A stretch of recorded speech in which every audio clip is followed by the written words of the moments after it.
It appears the U.S. president is following up a major diplomatic gamble with a diplomatic threat.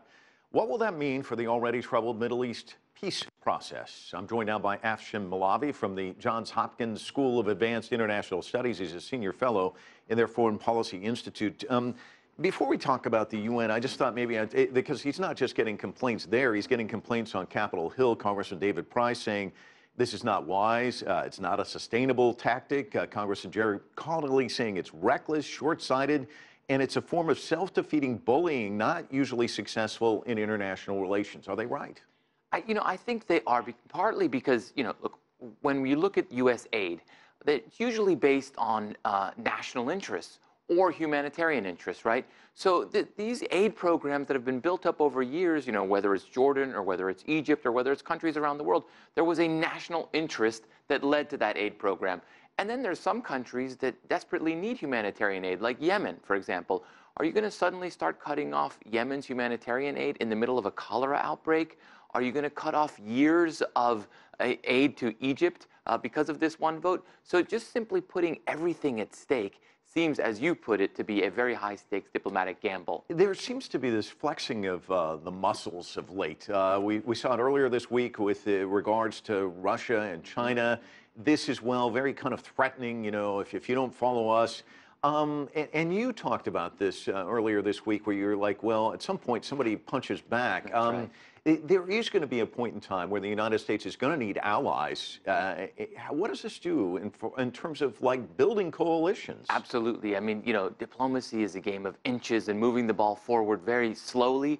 And if you don't have coalitions, I mean, there's one thing you don't want to do in diplomacy. You don't want to get in unnecessary battles, right? There are some battles that you're going to need to get into. This falls into the category of unnecessary battles. You made your statement. You said you're going to, place the U.S. Embassy in Jerusalem. Fine, you got away with it. You don't need to take it to the next level as well. There's an interesting story in Al Monitor where a source with contacts with the U.S., Palestinians, and Israel said that even the Trump advisors were saying, don't do this. He did it nevertheless. And they said that there was a concern because there wasn't a third intifada, that Trump is going to walk away from this emboldened, thinking he's right, the experts are wrong, and that could be dangerous. Do you see that as a potential outcome of this as well? I think there is that possibility. I think President Trump, in many ways, was not, he didn't know what waters he was entering, and now he's entered those waters, and he hasn't gotten bit too hard, And so at the end of the day, he may see it in that fashion. But one thing we also have to remember about President Trump is that sometimes the bark is louder than the bite. And governments around the world have learned to not necessarily listen to the tweets or the public statements and to actually wait for the actions. And so I think that's what governments around the world are going to be doing after this, is waiting for the actual actions.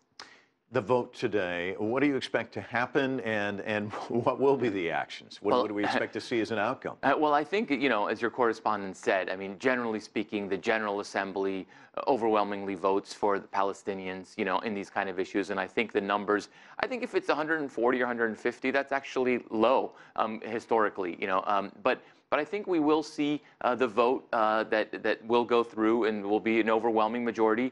And then I actually do not think President Trump is going to follow through on his threats of cutting off humanitarian aid or, long-standing aid programs to important allies. I mean, look, at the end of the day, Turkey is a NATO ally. What are you going to do? Cut Turkey off as well? So it's just a lot more complicated than 140 characters. Briefly, if you can, Palestinians looking elsewhere to try and get others involved in this Middle East peace process, yes. Russia and China, do you see an avenue for them? I do see an avenue for them, particularly now where it does seem like the United States has forfeited its honest broker role. And I think the Palestinians are going to be looking for supporters like Russia and China. And I think Russia is going to be particularly motivated given their new robust stance in the Middle East. Afshin Molavi, thanks so much for coming in. Really appreciate it.